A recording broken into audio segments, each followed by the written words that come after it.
当に自分はいろんなことができる、何不自由なく人生を謳歌していると思ってたら、その老いが親に来る、その老いが自分に来る。これは知っているようで知らなかった世界なんです。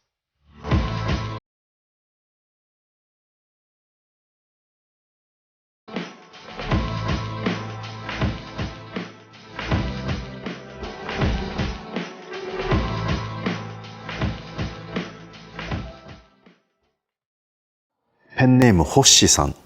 40代の男性からいただいたお悩みです。太后上様、スタッフの皆さん、誠にお疲れ様です。いつも動画を参考にさせていただき、ハッとすることも多く感謝しております。特に太后上様におかれましては、動画で相談回答することの危険性を受け止められた上で投稿されるお姿に、心から尊敬の念を抱かせていただいております。その上でご相談させていただくのは心苦しいのですが、出口が見つからずに困ってしまい恐縮ですが、相談をさせていただこうと思いました。私は独身で両親と暮らしています。仕事にも恵まれ、結婚はできませんでしたが、何度か恋愛経験にも恵まれ、特に大きな不満もない人生を過ごしてまいりました。ですが、母が1年前に倒れ、それが原因か認知症になってしまいました。はじめは私が誰かもわからない状態でしたが、今では少し回復をして家族が誰かわかるようになっています。しかし同じことを1分とせずに繰り返し言ったり、何度も同じことを聞いてきたり、入浴や歯磨きなど何かと理由をつけて嫌がり、動くことは何とかできるのにほとんど寝たきりになってしまっています。お風呂に入れるだけでもヘトヘトになります。そのような状態の母に、私はどうしても厳しい言葉を投げかけてしまいます。父はそのような母に対し、好きでもらったのだから最後まで面倒を見るのは当然と介護を続けており、その姿に薬師如来を見るような思いで尊敬しています。ですが、私はいい加減にしろとか、もう別人なんだねとひどい言葉を投げかけてしまいます。自分の気持ちを顧みると、どうも私は私を大事にしてくれた母が昔のように会話もできないことに苛立っているようでもあり、昔のような母に戻ってほしいと願っていてもそれが叶わないことに苛立っているようでもあり、これからずっとこの毎日が続くのかということにうんざりしているようでもあります。また、親が倒れて初めて死ということが具体性を持って身近になり、妻子がいない自分は孤独に死んでいくのに何をわがままを言っているんだろうという妬みもあるようです。大変な毎日の中、母を施設に入れようかと悩んだこともありましたが、本人は施設を嫌がって家にいたがりますし、家族を家族と分かるうちは一緒に過ごさせてあげたい、過ごしたいという気持ちもあります。ですが、いい加減にしろとか、もう別人なんだねなどと言っているようではお互いにとって良いことではないと思っています。私自身だけを見ても、このままでは親不孝者のダメ人間で親子関係を終わらせてしまうことになるのかと思います。また、上記のような父ですら、介護が辛くて殺人事件が起こる理由がわかる、このままでは一緒には暮らせないと思うこともあるとこぼしています。このような中、私までイライラしていては父に負担をかけるばかりで、私自身が自分を何とかしなければと思いつつ、まさに出口の見つからない部屋の中を飛び回っているような状態です。変化があって当たり前なのに、母の変化を受け入れられず、過去の母の姿や思い出にとらわれ、また自分は家族に頼れず、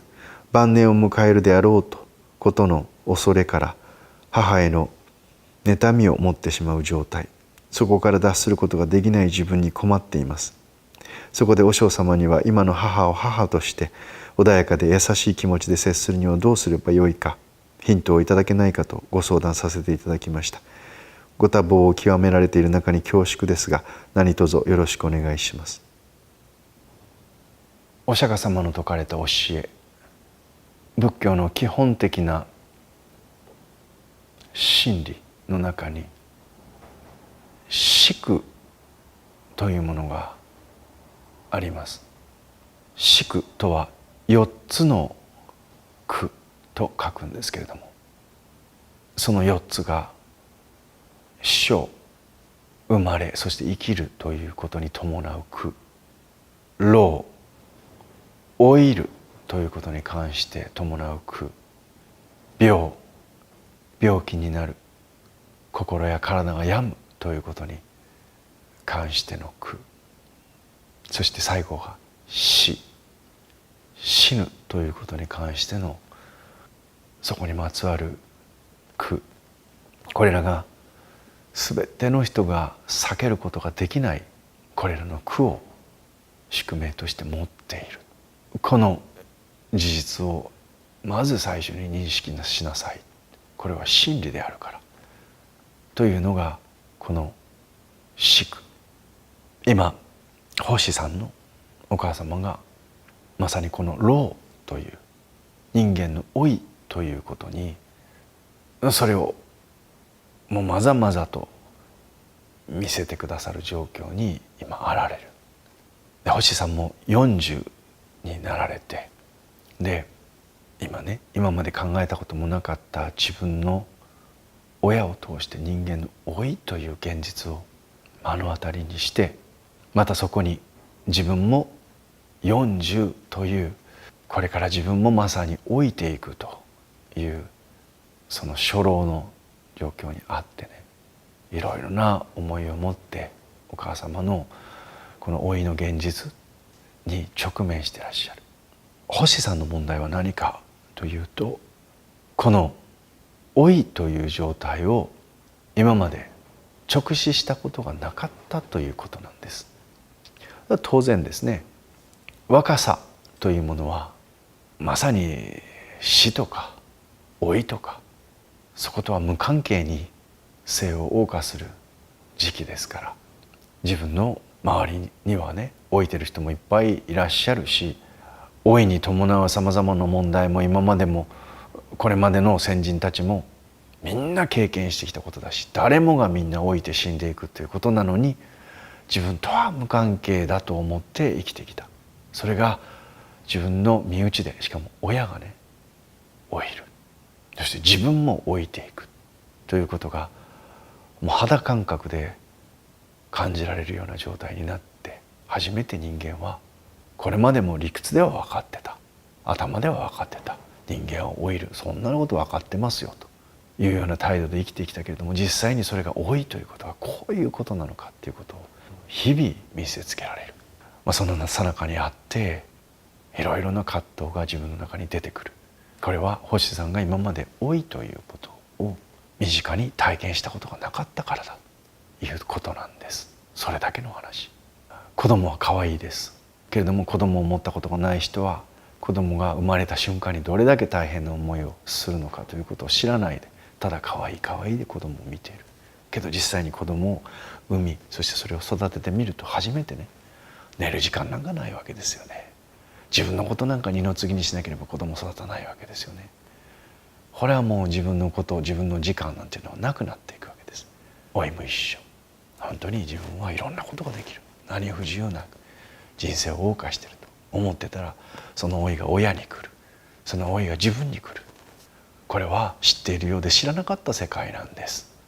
ですからこの知っているようで知らなかった世界というものが本当に目の前に現実としてそこに訪れた時に、初めて誰もが行く道、誰もが経験する、誰もが分かっていたはずの現象が、人生の真理がそこへ厳然たる事実として目の前に現れる。この時に老いということはこういうことなんだっていうことを分かっちゃいるけれども、この大変さを味わうわけですね。これが苦、老いということに対して本人もそう、その周りも感じる葛藤、心穏やかでない苦。お釈迦様はこの真理を自分は関係ないと思って見ることもせず、そこに向き合うこともせず、生涯を終えていくことはできないよということで、この人間の人生に避けることのできない一つの真理としてね、このようなことが起きますよということをあらかじめちゃんと明らかにして生きなさいということをおっしゃってる。決して気持ちのいい話ではない、そんな話聞きたくないですよってみんなが思うんだけれども、これは避けて通れない事実としてある。星さんの問題はそれが事実であるにもかかわらず今まで見てこなかったというところにあります。それが真っ当な人間です。だから悪いということではなく、今初めてそこに人間の老いというものの事実を見ているということなんです。さて、星さんへの処方箋です。ではこの老い、そしてその次に来るであろう死ということをちゃんと見つめる、これが仏教の中で散々説かれているとても大事な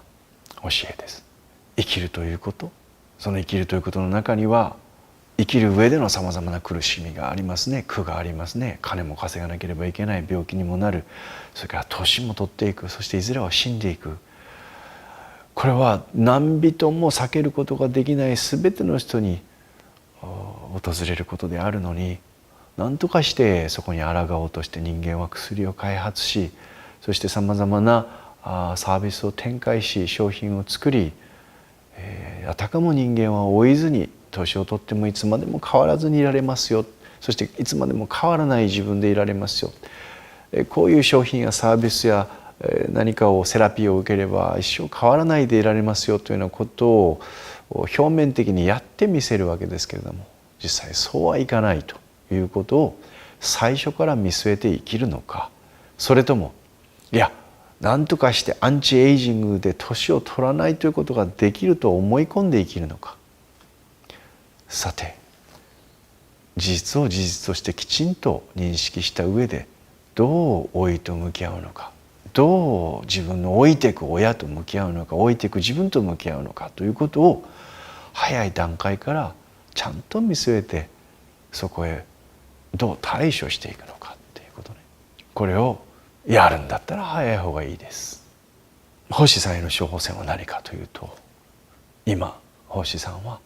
お母様というきっかけを通して人間の真理を、老いという命の真理をまざまざと見せつけられているということ。つまりこれは学校で習うこともできない、クラブに入って体験することもできない、会社に入って経験することもできない、人間の老いという人生にとってのものすごく重要なテーマであり、レッスンを受けているということなんです。この老いということにまつわってくるさまざまな現象、お母さんの体に起きていく現象、食べたものも忘れてしまう、ついさっき自分がやったことも忘れてしまう、言ったことも忘れてしまう、どんどん赤ちゃんのような状態に戻っていくんですね。人間はそのような状況になって、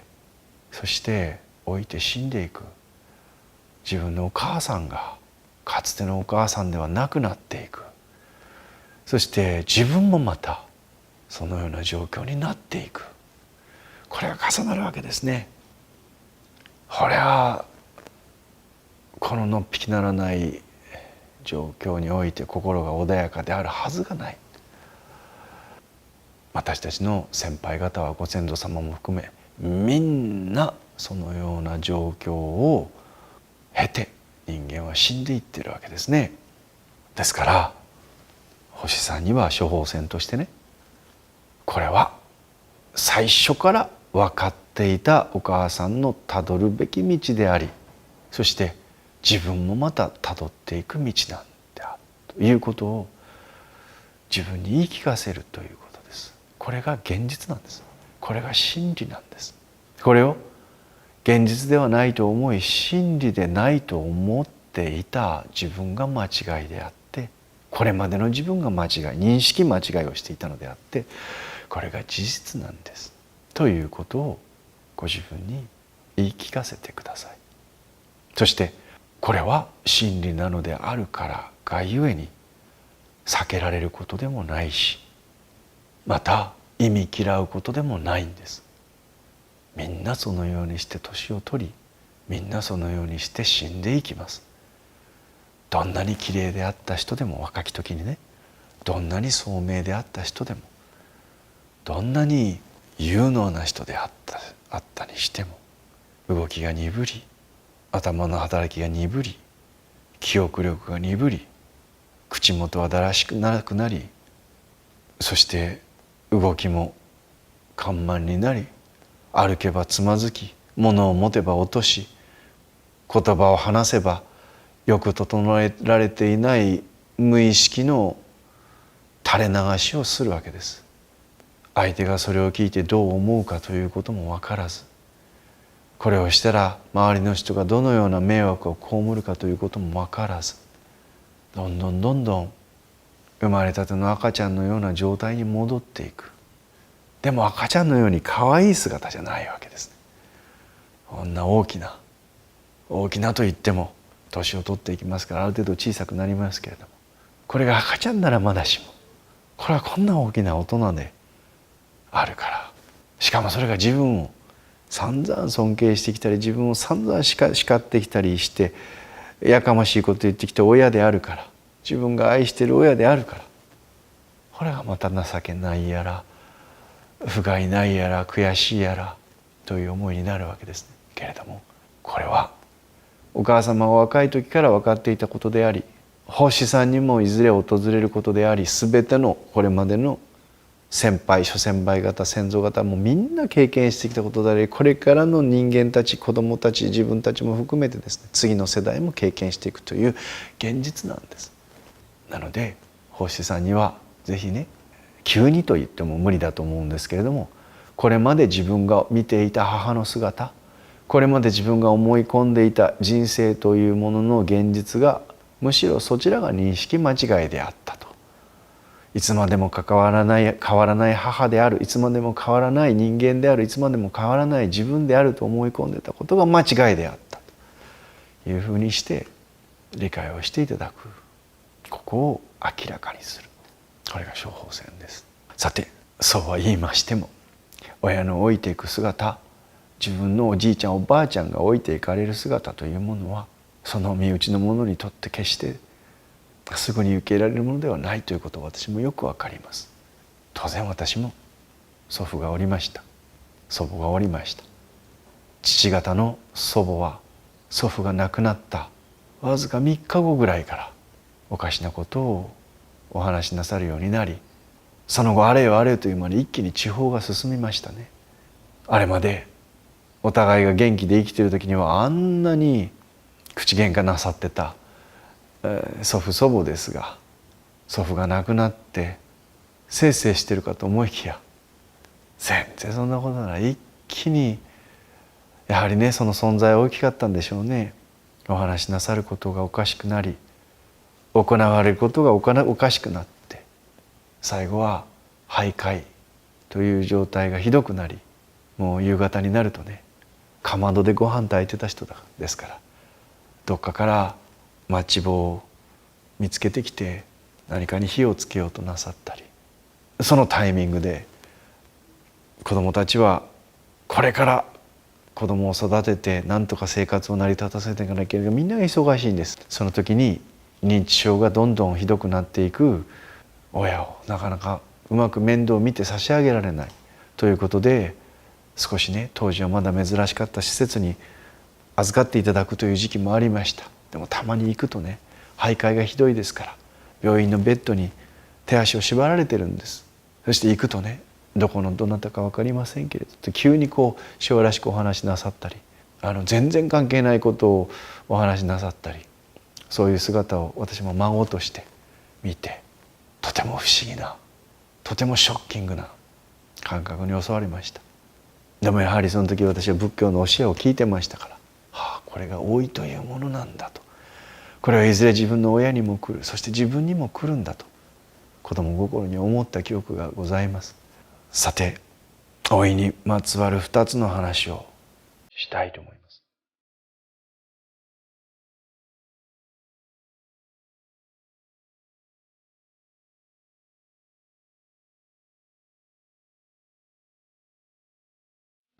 一つはこれはやはりお寺にいてね、いろいろな方々の葬儀を執り行って、その後にお父さんの最後を聞かせてください、お母さんの最後を聞かせてくださいといろんな方はいっぱいいろんな話してくださるんです。そこでね聞いた話なんですけれども、母子家庭でずっと育ってて最愛のそのお母さんを亡くされた60代の男性がつい去年かな葬儀があってお話しくださったことなんですけども、晩年になるとね、そのお母さんと離れて仕事をしててしょっちゅう出張があったりすると離れるんですけども、普段は家にいるんですね。そしてやはり最愛のお母さんですから、やはり認知症になられて、それがどんどんひどくなっていく。でその時にそうは言っても仕事がありますからずっと家でついてるわけにいかない。でもこのお母さんのおかげで自分は育てられて、このお母さんのおかげで今があるということを本当に感じて、お母さんを大事になさっている方だったんですけれども、出張に行く時にね、やはりいない間は何とかなるように、午前中はちょっとヘルパーさんに来ていただいたりするんですけれども、そうするとねやっぱりどこかへ出たい、そうするとね、お金もないのにタクシーに乗っちゃったり、あるいはどっかから銀行のカードを持ち出して暗証番号何回も打ち間違えて、それで口座がロックされてしまったり、それから自分で抜け出してどこかへお友達のところへ出かけていって、その途中マンションの階段から転げ落ちて血だらけになって、そして仕事先に緊急の連絡があってね、病院に運ばれましたってあったり、もう本当に最後ひっちゃかめっちゃかで亡くなっていった。でもお母さんもものすごいご苦労をなさって、女手一つで子供たちを育ててきたって、その人生は壮絶なものがあったんです。辛い体験もいっぱいされた。だけれども母がだんだんそうやっていろいろやらかしてくれるはくれるけれども、人間はああやって年取って昔の記憶も思い出せない、過去の辛かった思いも思い出せない、楽しかった思いも忘れますけれども、もうどうやっても頭から離れない辛かった経験も同時に忘れていく。人間ってうまくできてるんですね。ああやって昔の記憶をどんどん辛かったことも忘れ手放し、そして本当に無邪気な子供のような状態で、何かやらかして叱られても、子供に叱られても何を言われてるか分かってないという状況で自然の状態に戻っていって最後死んでいくんですねと、その方おっしゃってました。壮絶な人生を歩んできた母ですから、楽しきことも忘れていくけれども、自分の子供すら分からなくなっていくけれども、同時にあれだけつらかった過去の人生の苦しき思いも忘れていっている。ですから認知症というのは確かに大変な状況ですけれども、本人にしてみたら全ての苦しい記憶を失って死んでいけるのであれば、それはそれで一つの救いなのかもしれませんねということをおっしゃってました。なるほどなと思って私その話を聞いておりました。ですから最後お亡くなりになった時にね、本当に最後は大変でしたけれども、ようやっと母がこれで楽になったと、お亡くなりになった時にね、そこまで自分は面倒見れたということを誇りに思っていますということをその方がおっしゃった。今でもそのことを私忘れません。もう一つのケースは、これまた大変な方なんですけども、女性です。お嫁に来て子供ができて、そしてその子たちがようやく中学、下の子が中学、上の子が高校になった時にご主人が亡くなったんです。でこのご主人が亡くなって、そして子供たちね、思春期に入った子供たちを奥さんだけで育てなければいけない。けれどもそこにご主人のお父さんお母さんがいらっしゃった。ご主人が亡くなって数年後にお父さんが大病を患って寝っきりになっちゃったんです。でその後お母さんがまた認知症になって、そしてまた骨折をなさって車椅子状態になっちゃったんです。ですから夕方になるとね、今日の檀家さんなんですけども、夕方になると車椅子に2人の自分の夫の親を乗せて犬を連れて散歩しているその方の姿がありました。朝早く起きて新聞配達をし、新聞が配達が終わったらバイトをし、そして病気と認知症のご主人の両親の面倒を見て、子供たちを学校に送り出して、そして家事をやり、その隙間時間に内職をやり、もう一切の化粧ももうなりふり構わずという状態ですね。そしてそれを何十年と続けて、そしてついにはお母さんが亡くなり、お父さんだけが残った。そのお父さんの葬儀がありました。この葬儀が終わって、その奥様がお話しくださった話を聞いて、私は本当に自分も泣けてきました。最後の話をしてくださいました。お父さんの最後の話を。お母さんが亡くなった後、この義理のお父さんがやっぱりずっと寝っきりなわけですよね。ところがこのお父さんの認知症がだんだんひどくなっていった。でやっぱりね、不快なことがあると、ただ物がわからないというだけじゃなくて、こうお嫁さんに対してね、当たるらしいんです。その当たり方が、自分のお仏をね、ベッドに寝たく、なんか気に食わないことがあるとベッドに寝たくったり、床に寝たくったり、ただとご飯を食べようとしてこぼすというだけじゃなくて、わざと自分の不快感を表明するために自分のお仏をね、あちこちに塗りたくるっていうことが始まっちゃった。このお嫁さんもお嫁に来てからご主人が亡くなり、ご主人の両親の介護をし、もうその介護状態を30年近く続けられて、そして心身ともにクタクタだったんですね。なりふり構わず子供たちを育てていくために必死になって、そしてご主人の両親をなんとか面倒を見ていくために必死になって、もう投げ出せなかったんですね。おっしゃってました。気がついたらお父さんの上に馬乗りになって首を絞めてる自分がいましたと。その時に父がふっと私の顔を見て、涙を流しながら殺してくれって言ったんですって。地方が進んでむちゃくちゃやると思ってたお父さん、そのお父さんが、お嫁さんが馬乗りになって最後首を絞めようと思ったその時に、全ての抵抗をやめて目から涙を流しながら、悪かったな、殺してくれと言ったんですって。それを聞いてハッとして、お父さんの体から飛び降りて、今自分がしようと思ったことの恐ろしさに気づいてね、全身が震えたと。お父さんも苦しかったんだ。その話を葬儀が終わってね、いろいろ葬儀のその支払いに来られてお話しくださってるその人の顔を見てたらね、本当仏様みたいでした。私の人生は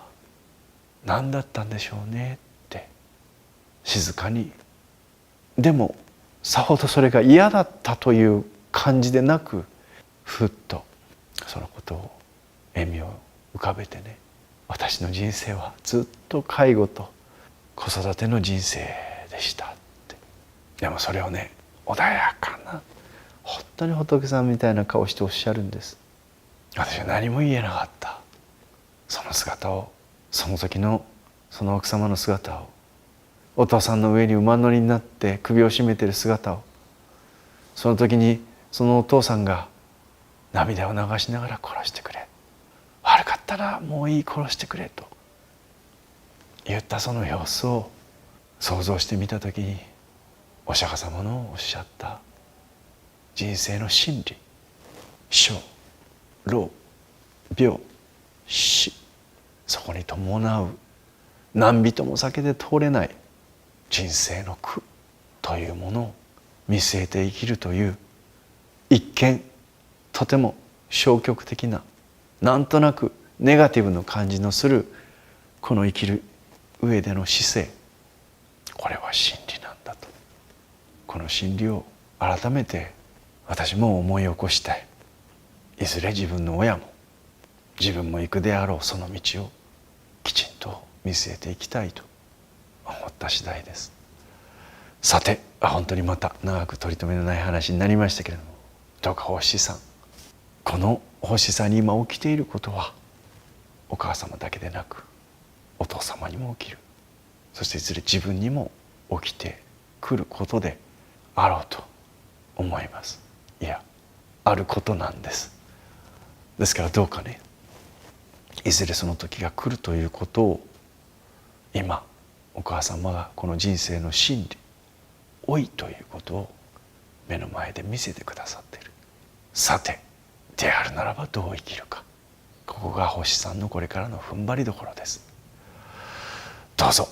時々はお父さんと一緒に手も抜いて心も休めて、ぜひお母さんの最後をねそこに寄り添ってあげていただきたいと思います。決して楽ではないと思いますけれども頑張ってください。応援しています。